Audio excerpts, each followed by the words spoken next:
Semana passada, então, ele falou sobre Colossenses, né? E hoje, então, nós falaremos não somente sobre 1 Tessalonicenses, mas sobre 1 e 2 Tessalonicenses. Então, você vai sair daqui meia-noite, tá bom? Mas vai dar tudo certo e creio que a palavra de Deus ela é poderosa para falar ao meu coração, ao seu coração. Convido você, então, a abrir a sua Bíblia lá em 1 Tessalonicenses. Palavra difícil, Tessalonicenses. Primeira carta aos Tessalonicenses. Nós vamos meditar então nessas duas cartas do apóstolo Paulo a essa igreja lá em Tessalônica e o que ele deseja tratar com aqueles irmãos. Muito bem, para a gente entender então um pouquinho sobre essa mensagem, esse livro, é interessante que Paulo escreveu essa carta com um propósito, assim como foi todas as outras do apóstolo Paulo.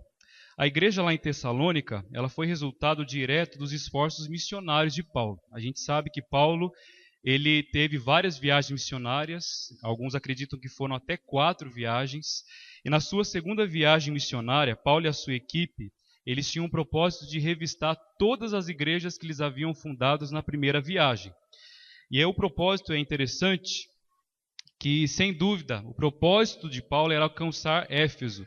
Se você vê aqui no mapa, Éfeso se encontra naquele canto ali. Eu não tenho um laser aqui para mostrar, mas o propósito de Paulo era alcançar Éfeso, essa cidade muito popular, conhecida ali do Império Romano. E Paulo e seus companheiros tentaram pregar na Bitínia, que também está ali no mapa, mas o Espírito Santo, como diz lá em Atos, impediu de Paulo pregar ali. O Espírito Santo impediu Paulo de ir até Bitínia e pregar o Evangelho.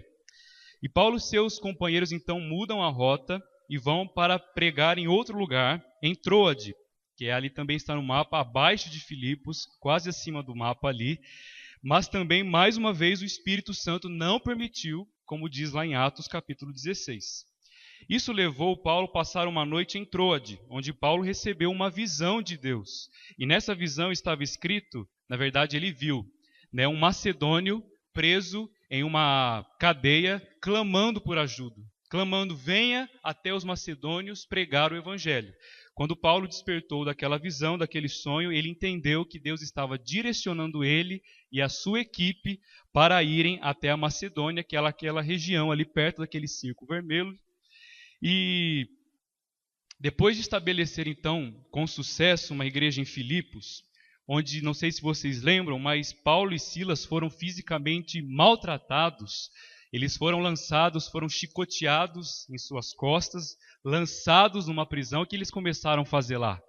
Começaram a cantar e orar, E depois a história linda continua, fala que as cadeias começaram a tremer, as cadeias se caíram e eles foram libertos. Um soldado quase se mata, mas se converte ao Senhor Jesus Cristo.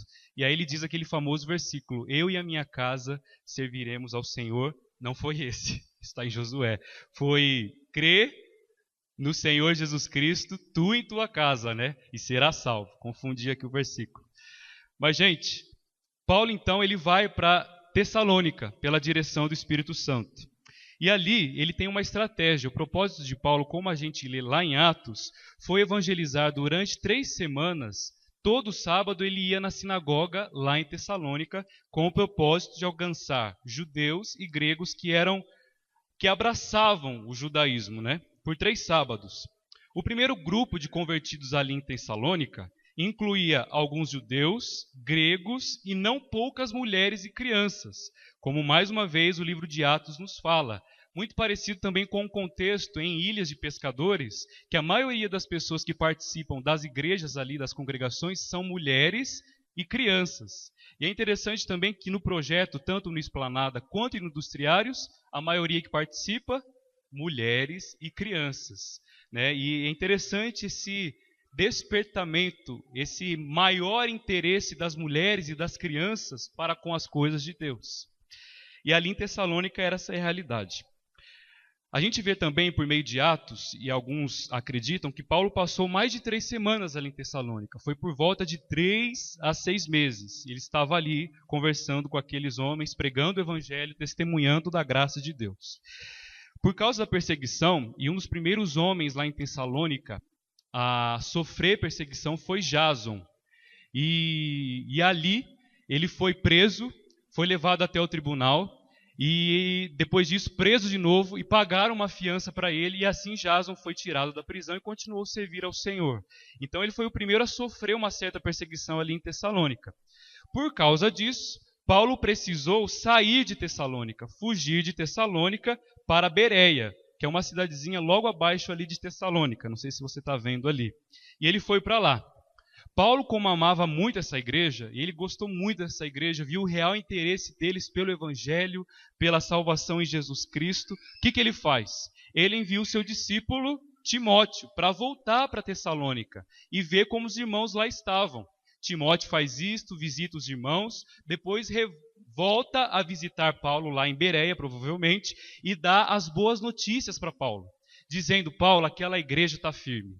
Paulo, aquela igreja está perseverante. Aquela igreja não desistiu. Apesar das lutas, das perseguições, das tribulações, aqueles irmãos estão perseverando na santidade, na sã doutrina, estão firmes naquilo que você ensinou para eles. Então Paulo escreve 1ª e depois 2ª Tessalonicenses para agradecer essa igreja, para também mostrar: olha, eu sou apóstolo e chamado por Deus, e por isso vocês devem ouvir realmente a minha palavra. E além disso, Paulo também escreve para motivá-los. Vocês estão vivendo em santidade, continuem. Vocês estão perseverando, eu quero dizer, continuem. Vocês estão passando por provas, continuem passando, mas olhando para frente. Então Paulo escreve essas 2 cartas para essas 2 igrejas, ok? E um dos temas interessantes, tanto de 1ª como de 2ª Tessalonicenses, é a vinda de Cristo. Paulo fala nas 2 cartas sobre isso, sobre a vinda de Jesus. Eu não sei você, mas teve uma época na minha vida, quando eu falava de a vinda de Cristo, dava um certo medo. Né? Como que vai ser esse negócio de anticristo aí? Misericórdia, será que eu fico? Será que eu vou? E o arrebatamento, né? As roupas caídas no chão, a gente não sabe o que vai acontecer, toda aquela visão que a gente tem. E é interessante que Paulo escreve para esclarecer o povo a respeito disso. Então eu convido você a abrir a sua Bíblia, primeiramente em 1 Tessalonicenses, capítulo 4. Nós veremos então aqui um pouquinho sobre a vinda imediata de Cristo. E 2 textos importantes, então, está em 1 Tessalonicenses 4 e também depois 1 Tessalonicenses 5.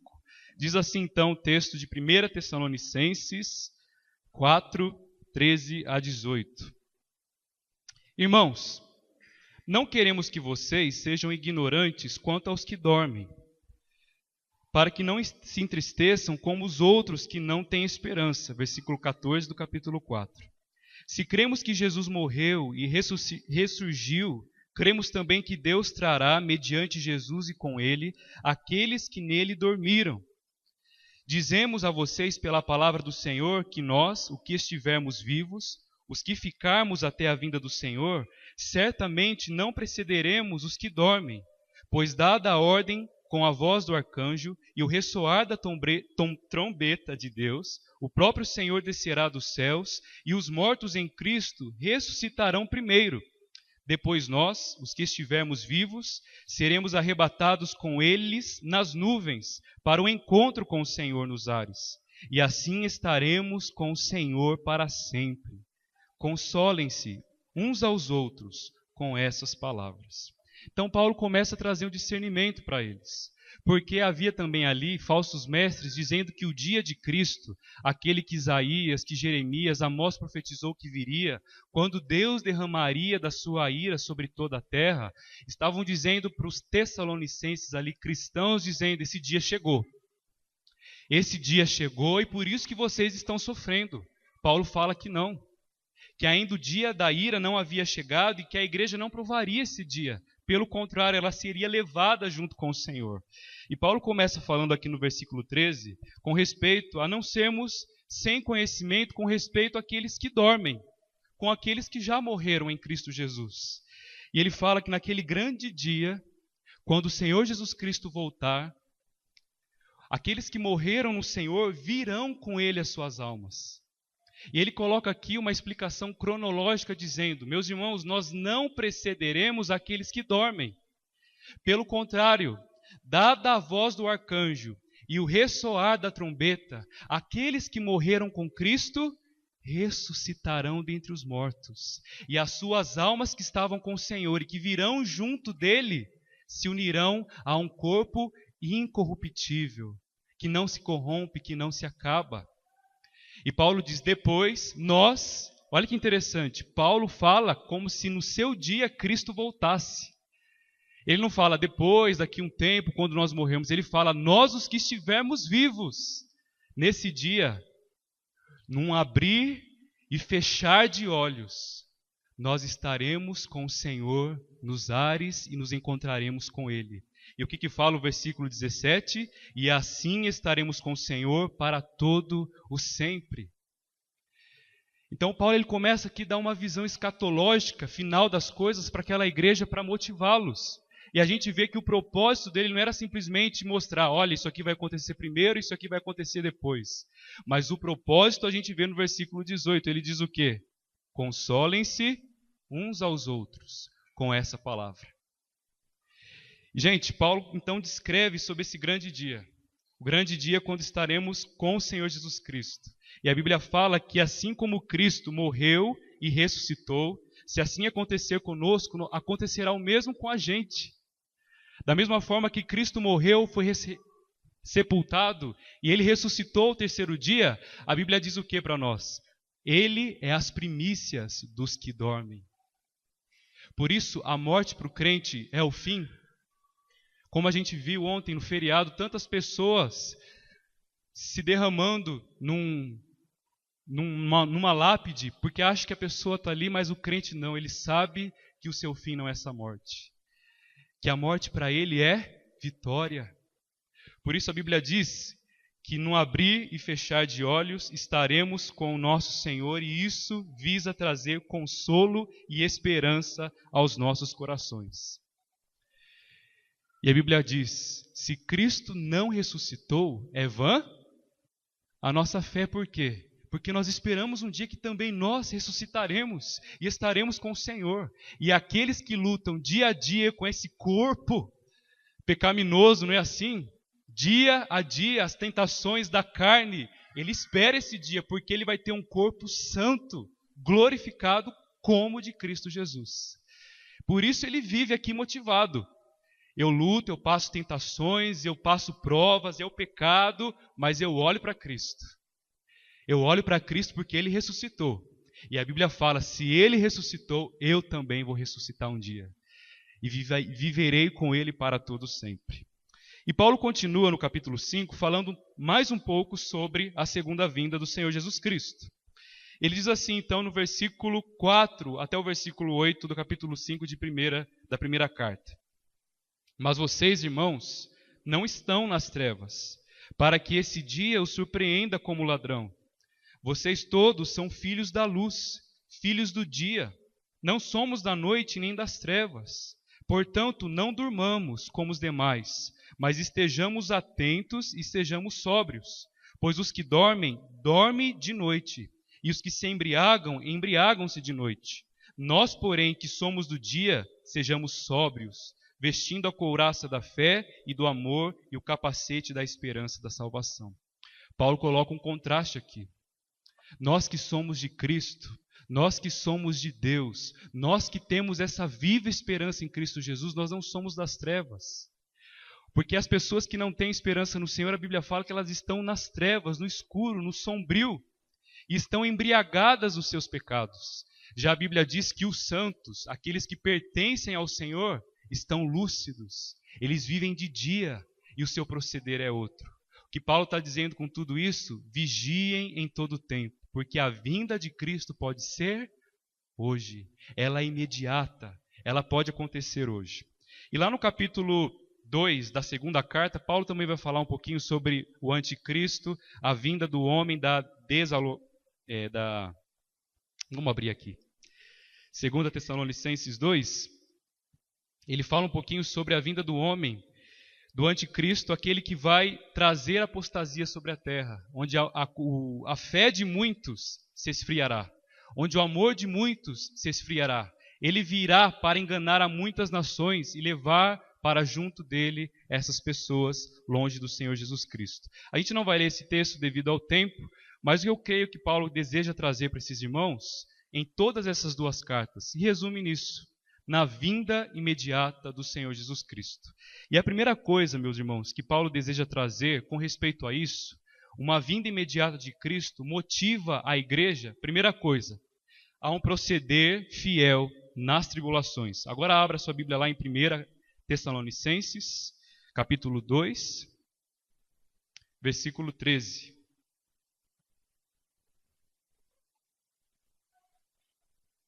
Diz assim: que o Senhor faça crescer, capítulo 2, do versículo 13. Também agradecemos a Deus sem cessar o fato de que receberam de nossa parte a palavra de Deus, vocês a aceitaram não como palavra de homens, mas conforme ela verdadeiramente é, como palavra de Deus, que atua com eficácia em vocês, os que creem. Versículo 14. Porque vocês, irmãos, tornaram-se imitadores das igrejas de Deus em Cristo Jesus, que estão na Judéia. Vocês sofreram da parte dos seus próprios contemporâneos, e as mesmas coisas que aquelas igrejas sofreram da parte dos judeus. Paulo fala aqui que um dos motivos pelo qual ele poderia agradecer àquela igreja é que, mesmo em face das tribulações eles estavam passando, a igreja permanecia fiel ao Senhor. Gente, é interessante que nas provações nós podemos ter duas reações. Uma é a que o diabo deseja e a outra é que Deus espera. A Bíblia fala que nas provações o diabo deseja que o nosso coração se endureça.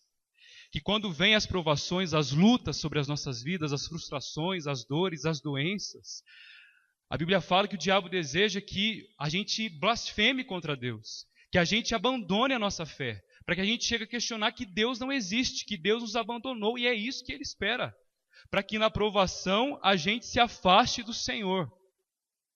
Mas o que Deus espera nas nossas vidas, no meio da prova, é como diz Tiago, que a nossa provação, uma vez confirmada na vida do crente, ela produz o quê?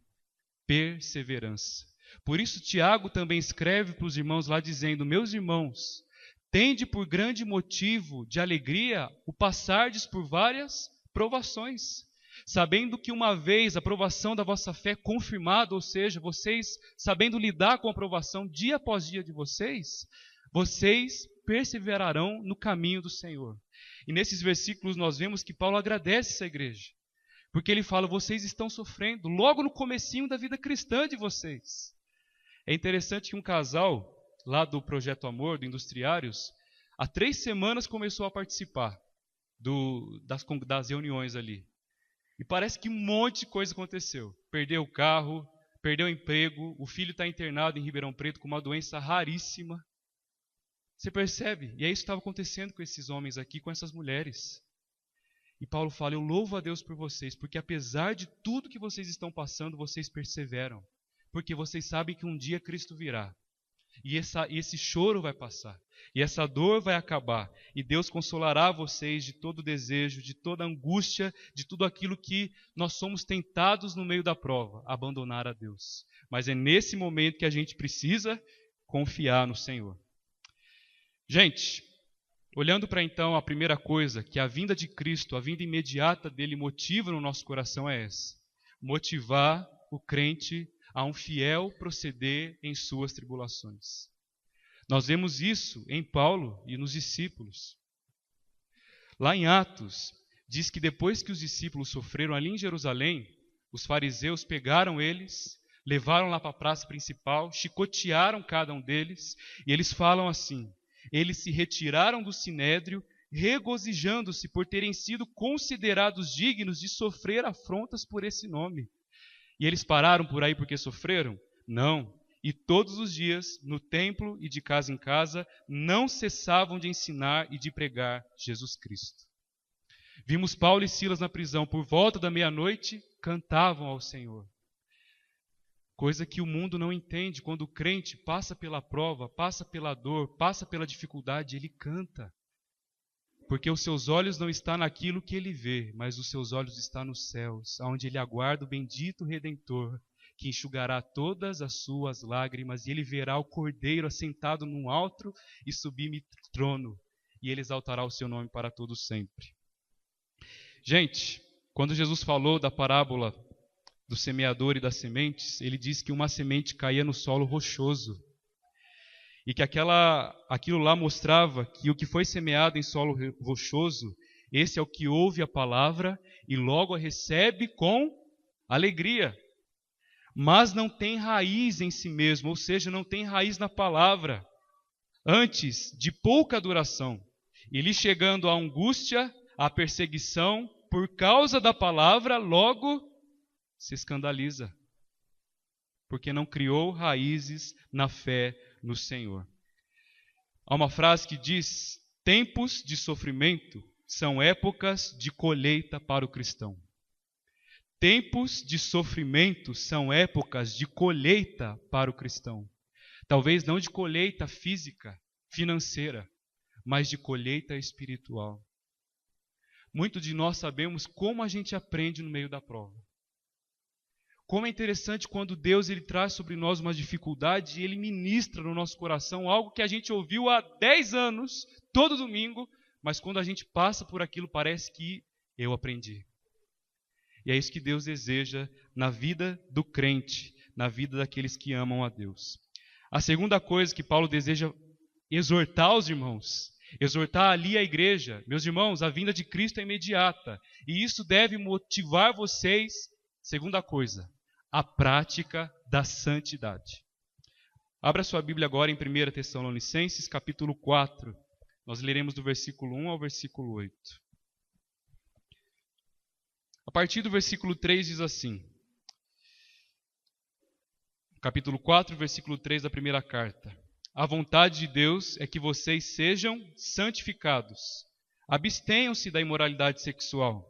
Cada um saiba controlar o seu próprio corpo da maneira santa e honrosa, não dominado pela paixão de desejos desenfreados, como os pagãos que desconhecem a Deus. Nesse assunto, ninguém prejudique o seu irmão, nem dele se aproveite. O Senhor castigará todo aquele que praticar essas coisas, porque Deus não nos chamou para a impureza, mas para a santidade. Versículo 8. Portanto, aquele que rejeita estas coisas não está rejeitando o homem, mas a Deus, que lhes dá o seu Espírito Santo. Paulo exorta então a segunda coisa, igreja, aqui. Cristo virá certamente, por isso vocês devem praticar a santidade. Como nós vimos na comunidade, quinta-feira, não sei se a sua comunidade já entrou na lição 2, mas diz o quê? Carta aos Filipenses, aos santos que se encontram em Filipos. Deus, quando nos chama por meio de Cristo, obrigado, Tiago.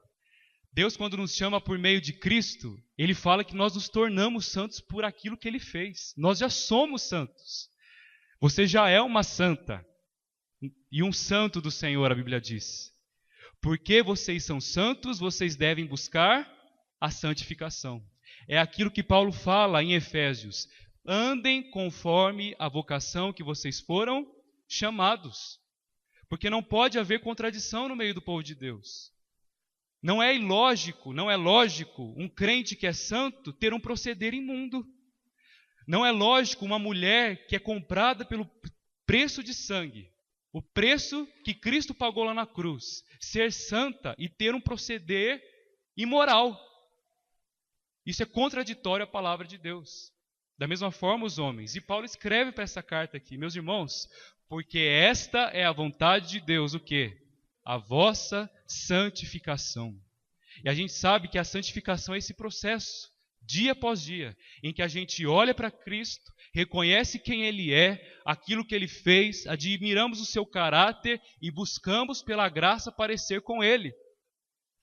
Lembra daquele versículo? Vamos recitar Romanos 8, 28? Sabemos que todas as coisas, vamos lá?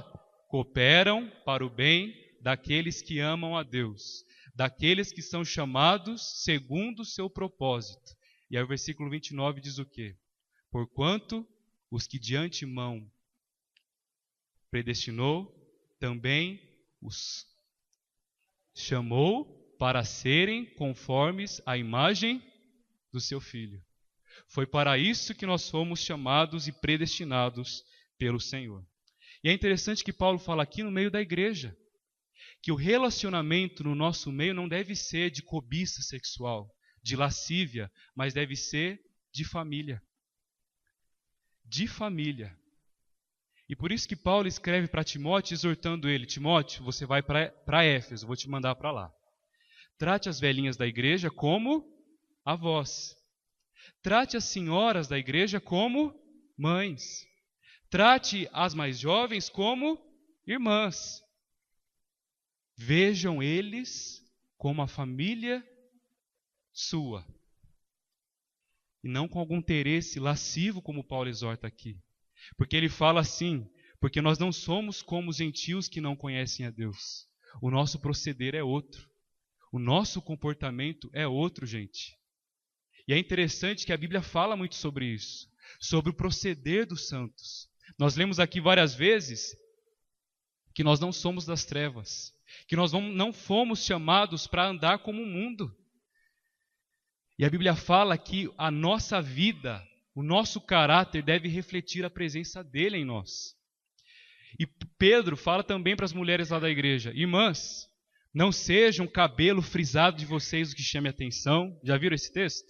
1 Pedro 3. Não seja aquele vestido lindo, aquele aparato de vestuário maravilhoso, mas o que ele fala para as mulheres? Seja um caráter submisso e santo diante do Senhor. Porque é isso que tem valor diante de Deus. Já ouvi algumas pessoas falarem isso. Não, na igreja eu me visto de uma forma. Mas quando eu vou lá para a Rua 2 fazer as minhas compras, eu visto do jeito que eu quero. Tá certo isso, gente? Não tá. Porque a Bíblia fala, principalmente naquele texto, dizendo: para que os de fora sejam ganhos pelo vosso santo proceder. Assim como foi Sara no Antigo Testamento, assim como as mulheres do Antigo Testamento se ataviaram, não com roupas bonitas somente, mas se ataviaram com a graça e com a misericórdia do Senhor. E, gente, mais do que chamar uma roupa atenção é o seu caráter. Mais do que um cabelo bonito, tanto para os homens quanto para as mulheres, é um coração puro diante do Senhor. E você deve almejar isso, mais do que ir no salão no sábado, pensar: eu estou agradando a Deus. O meu caráter reflete a presença do Senhor Jesus Cristo, e a Bíblia fala que nós somos o templo do Espírito Santo. E que as pessoas, ao olhar para nós, vejam: aquela pessoa, ela é diferente. Ela me atrai para o Evangelho. Ela me chama a atenção não pela roupa dela, não pelo corpo bonito que ela tem, mas ela me chama pelo coração, pelo bom testemunho, pela maneira dela falar, pelo comportamento, pelo modo dela se portar diante da igreja e diante do mundo. E tem uma frase que diz assim: para um homem que vive para Deus, nada é secular, tudo é sagrado.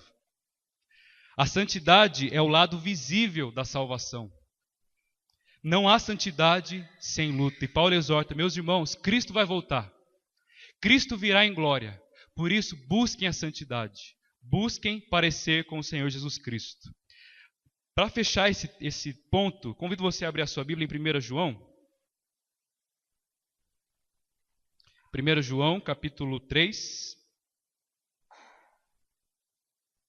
versículo 2.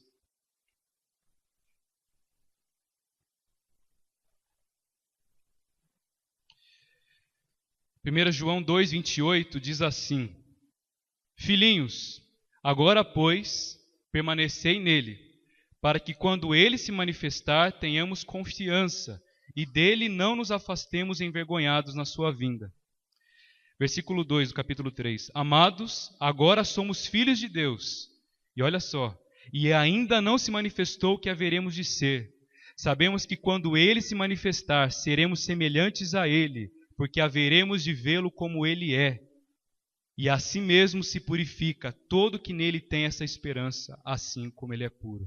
Por isso, a coisa que mais motiva um crente, gente, a buscar a santidade, apesar do pecado, apesar da luta na internet, apesar da luta ali na televisão, ele sabe: Cristo vai voltar. E um dia estarei diante do tribunal de Cristo, e o crente se enche de temor. E ele vive com o propósito de agradar a Deus aqui nesse mundo e não a ele mesmo. E a pergunta que eu faço para você hoje: a quem você tem agradado? A você mesmo? E direto eu falo isso, mas como para a gente é mais prazeroso sentar no sofá, pegar um sorvete de que bom, ligar a TV a cabo e assistir um filme. Não é mais fácil, gente? Do que a gente saber que eu tenho que fechar o meu quarto, dobrar o meu joelho, separar meia hora pelo menos para buscar o Senhor e me santificar ali aos pés de Cristo e confessar os meus pecados a Deus. O que é mais fácil? Primeira ou segunda opção? A primeira. Por isso que a frase diz: não há santidade sem luta, porque Cristo volta, por isso eu vou buscar santidade. A terceira coisa, meus irmãos, quando Paulo fala a vinda de Cristo é imediata, isso nos motiva. Terceira coisa, a prática do amor fraternal. Diz assim então 1 Tessalonicenses 4, versículo 9 ao versículo 12.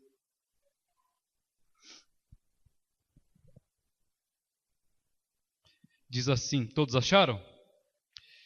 Quanto ao amor fraternal, não precisamos escrever-lhes, pois vocês mesmos já foram ensinados por Deus a se amarem uns aos outros, e de fato, vocês se amam, todos os irmãos em toda a Macedônia. E de fato, vocês amam todos os irmãos em toda a Macedônia. Contudo, irmãos, insistimos com vocês que cada vez mais assim procedam. Esforcem-se para ter uma vida tranquila, cuidar dos seus próprios negócios e trabalhar com as próprias mãos, como nós o instruímos, a fim de que andem decentemente aos olhos dos que são de fora e não dependam de ninguém. Paulo lhe escreve coisas novas, não lhes escreve coisas novas, pois eles já foram ensinados por Deus sobre o dever de amarem uns aos outros. Essa igreja era tão especial que Paulo declara que eles já amavam todos os irmãos, não só de Tessalônica, mas de toda a Macedônia. Gente, é difícil amar todos os irmãos da igreja? É ou não é? É. Mas João também nos exorta, dizendo que, meus irmãos, se vocês não amam a um irmão que você vê, como você pode amar a um Deus que você não vê? Há uma contradição aí. Irmãos, amem-se uns aos outros. Tenham respeito uns pelos outros. Sabe qual é como posso dizer? A lógica de Paulo aqui? Cristo vai voltar, tá certo? Todos estaremos com ele um dia, até mesmo aquele irmão que você evita. Ele vai estar no céu também. Aí você já perde um pouco de desejo de ir para o céu às vezes, né? Você vai ver aquele irmão no céu e você fala, ixi, ele vai para o céu também?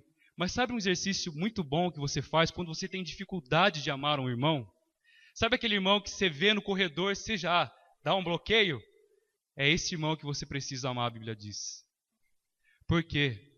E o raciocínio espiritual que nós devemos ter é esse. Se Cristo o chamou, se Cristo o comprou, se esse irmão é salvo, por que eu devo rejeitá-lo? E tem aquela música que a gente canta. Ensina-me a amar o meu irmão. A olhar com os meus olhos? A olhar com os teus olhos. Perdoar com teu perdão. E a gente canta isso direto, não é assim? Mas não é com os nossos olhos, não é com o perdão, é com o perdão capacitador do Espírito Santo. Que a gente pode olhar para o irmão que a gente tem dificuldade e dizer, eu vou amá-lo. Porque um dia eu passarei 2 dias com ele no céu. Eu vou olhar, vou passar 1 semana com ele no céu.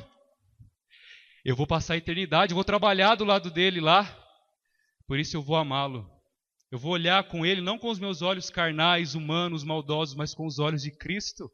Porque Cristo olhou com os olhos dele. E foi com esses olhos que Cristo olhou para mim. Porque se não fosse com os olhos de Cristo, eu não estaria aqui. Por isso a Bíblia fala, meus irmãos, amem uns aos outros. Filhinhos, João sempre fala isso.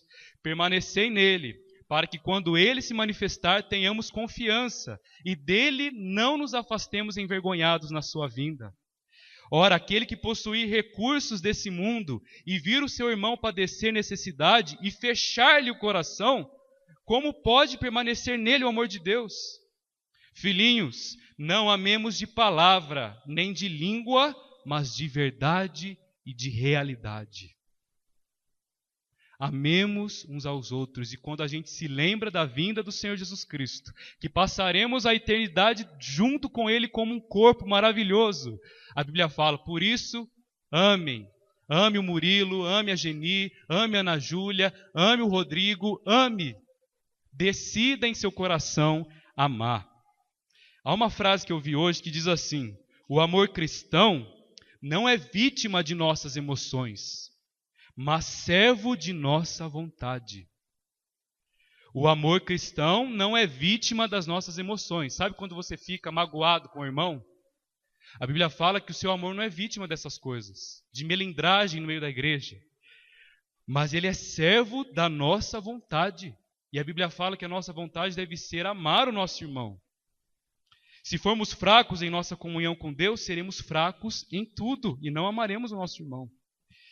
E, gente, é uma ilustração. Quando a gente fala que nós devemos doar para o próximo, considerar o próximo superior a nós mesmos, não é isso que a Bíblia diz? E a gente vai ver muito isso lá em Filipenses, nas comunidades, de que nós devemos se doar para o outro. Talvez até mesmo se sacrificar para o outro. Deixa eu ver uma... E tem uma história que diz assim, que um homem comprou um cavalo e ele era aquela raça muito importante. Eu não me engano era... Como fala? Como? Um árabe? Ah, pode ser esse. Então foi esse daí. Ele comprou um cavalo árabe muito caro. Só que o cavalo, assim que ele comprou, adoeceu. E esse homem tinha o cavalo e tinha o porco. E aí ele chamou o veterinário para analisar o cavalo. E aí disse para ele, olha, não sei o que aconteceu, eu comprei o cavalo e está caído aí no chão, não sei o que faço, muito caro esse cavalo. E aí o veterinário falou, olha, eu vou te passar esse medicamento aqui, você vai dar durante 3 dias. Se no 3º dia o cavalo não levantar, desculpa, vamos ter que sacrificar o animal. E aí o porco ficou incomodado com aquela situação. Ele viu o cavalo ali tão caro, tão importante, caído no chão, e aí o porco foi lá falar para o cavalo, cavalo, cara, você é um árabe, você vale um preço muito grande, muita gente paga um alto preço para ter você, e aí você fica aí deitado aí no pasto.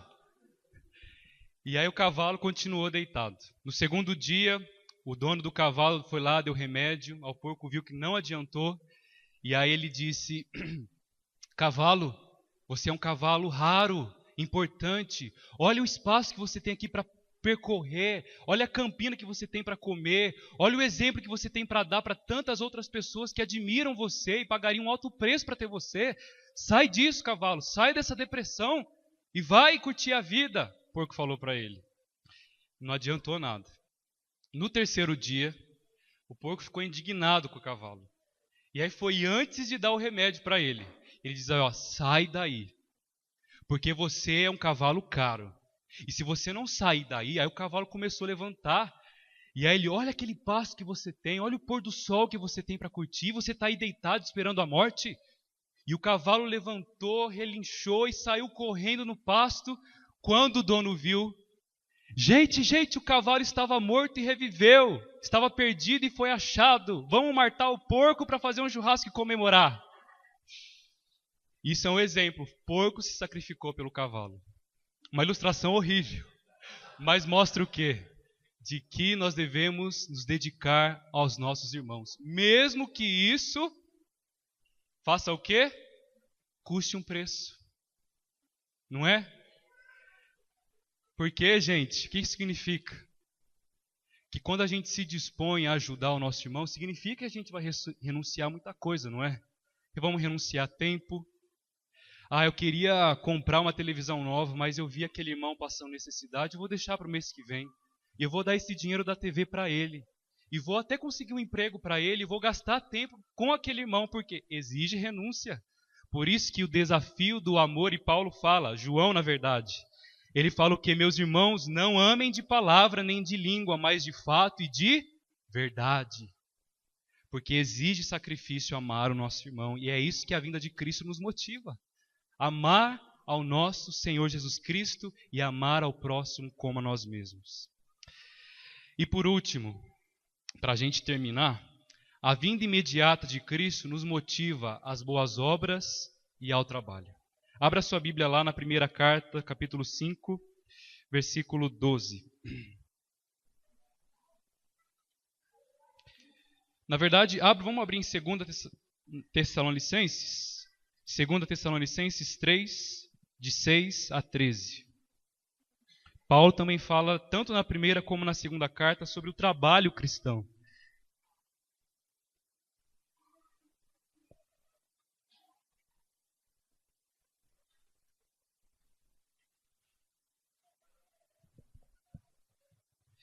Diz assim, capítulo 3 da segunda carta, versículo 6.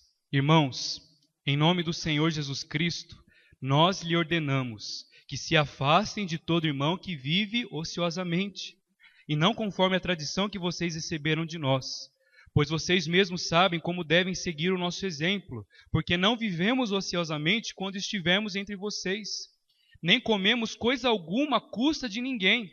Ao contrário, trabalhamos arduamente e com fadiga, dia e noite, para não sermos pesados a nenhum de vocês. Não porque não tivéssemos tal direito, mas para que nos tornássemos um modelo para ser imitado por vocês. Quando ainda estávamos com vocês, nós lhe ordenamos, se alguém não quiser trabalhar, também não coma. Ali na igreja, esses falsos mestres haviam disseminado, olha, Cristo vai voltar breve. O dia de Cristo está próximo. E o que alguns irmãos fizeram? Ok, Cristo está voltando, então só deitar na minha cama e esperar Cristo voltar. E aí Paulo escreve, meus irmãos, eu dei o exemplo para vocês. E é interessante que lá em 1 Tessalonicenses, ele escreve, tanto aqui na segunda carta, de que durante o tempo que ele ficou em Tessalônica, Paulo trabalhou durante a semana, provavelmente construindo tendas para se sustentar. E o texto fala aqui que ele não exigiu da igreja, mesmo que ele tivesse direito, de alguma oferta. Ou que a igreja, ou que ele foi um peso para a igreja. Nem sequer ele comeu à custa dos outros. Mas ele ganhou seu próprio dinheiro ali, conquistou pela graça, pela misericórdia de Deus, almas para Cristo e partiu dali sem ser pesado para ninguém. E ele fala, olha o meu exemplo e trabalhem. Por isso, gente, eu queria destacar aqui duas coisas para terminar. Primeiro, o trabalho humano. O trabalho que a gente chama secular. Que Deus nos motiva, sim, pela vinda dele a trabalhar. A trabalhar na empresa, a trabalhar no escritório, a trabalhar ali na firma, a trabalhar de motorista, médico, doutor, seja qual for a sua profissão, a segunda vinda de Cristo deve motivar você a trabalhar, sim, a se dedicar na sua profissão, a ganhar o seu próprio sustento, para que você cuide de si mesmo e da sua família e também abençoe outros e não seja um peso para ninguém. Logicamente, haverá irmãos que passarão necessidade cedo ou mais tarde, cabe a gente ajudar, mas a Bíblia nos motiva ao trabalho secular, mas como nós vimos, nada na vida do cristão é profano. Tudo que ele faz é santo. Até mesmo dirigir um carro, até mesmo digitar um texto, até mesmo analisar um arquivo, até mesmo preparar, enfim, aquilo que você faz no emprego. Você pode usar isso para a glória de Deus. E a Bíblia fala que você será recompensado se fielmente fizer para o Senhor, lá na glória. E a segunda coisa, nós temos os deveres humanos de trabalhar e glorificar a Deus, mas nós temos também os deveres espirituais do crente. E eu queria terminar com o último capítulo da primeira carta com vocês. Vamos ler todos juntos? 1 Tessalonicenses, capítulo 5, versículo 12, para terminar. Olha só quantos deveres espirituais Paulo nos coloca aqui. Ao trabalho, à luta, a nos dedicarmos na obra do Senhor. Agora lhes pedimos, irmãos, que tenham consideração para os que se esforçam no trabalho entre vocês, que os lideram no Senhor e os aconselham. Tenham-nos na mais alta estima, com amor por causa do trabalho deles.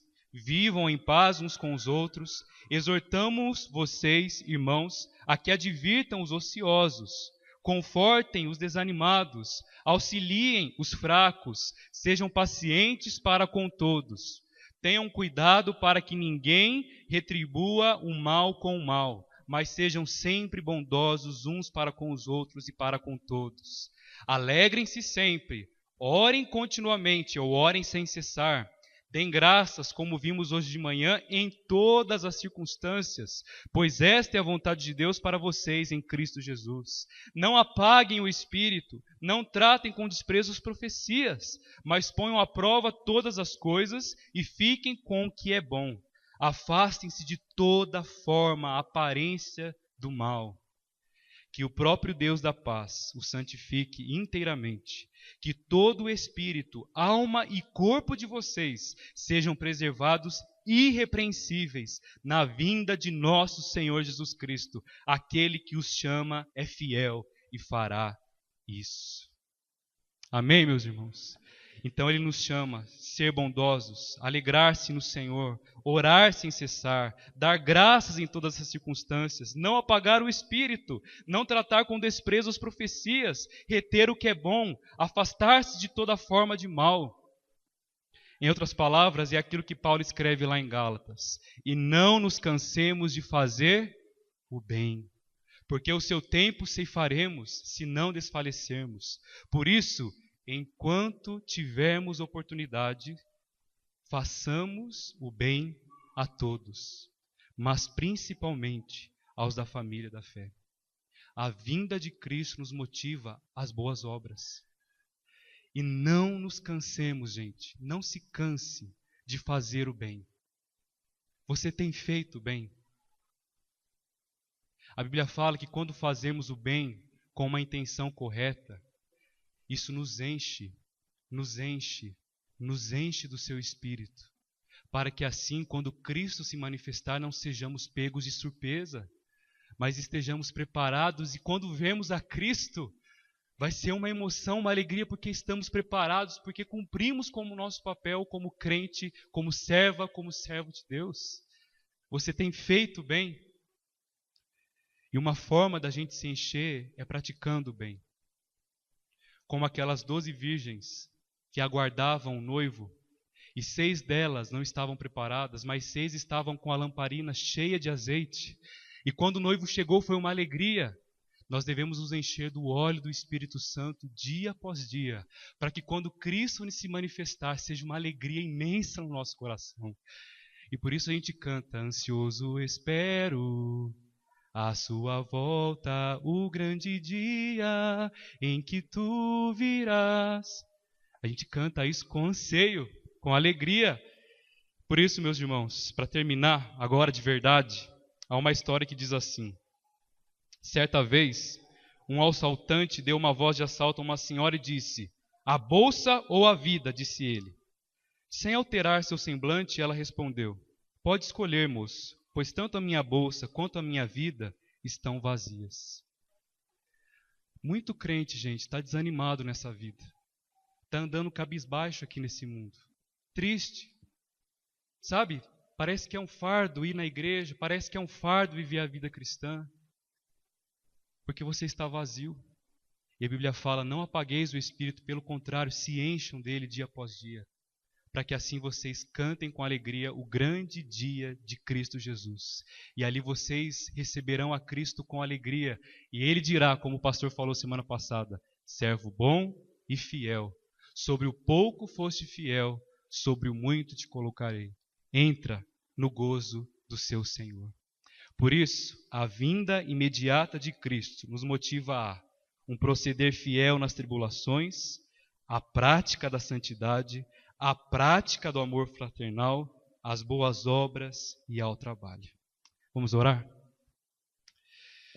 Senhor, obrigado, Deus, pela Tua palavra. Obrigado por essa carta de 1ª e 2ª Tessalonicenses, que nos motiva a viver a Tua palavra, a praticar as boas obras, a aguardar com grande expectativa o grande dia quando o Senhor virá. Por isso, Deus, nos enche com alegria, com o óleo do Teu Espírito Santo, e nos ajude, Senhor, a dia após dia nos lembrar de que Cristo vai voltar, e esse dia pode ser hoje. Por isso, Deus, nos desperta, nos aviva, Senhor, nos motiva a buscar o Senhor, a desejar o Senhor, a almejar esse grande dia quando estaremos face a face com o Senhor Jesus Cristo. E por causa dessa motivação E por causa desse desejo santo do dia que estaremos com o Senhor, nós praticaremos as boas obras, nós buscaremos a santidade, nós teremos um fiel proceder nas tribulações, nós viveremos de acordo com a tua vontade, nós amaremos os nossos irmãos. Por isso, Deus, capacita cada um aqui. O Senhor sabe aqueles que estão desanimados, aqueles que estão cabisbaixos, aqueles que não têm motivação para a vida cristã. Deus, em nome de Jesus, levante esse semblante e resplandeça o teu rosto sobre nós.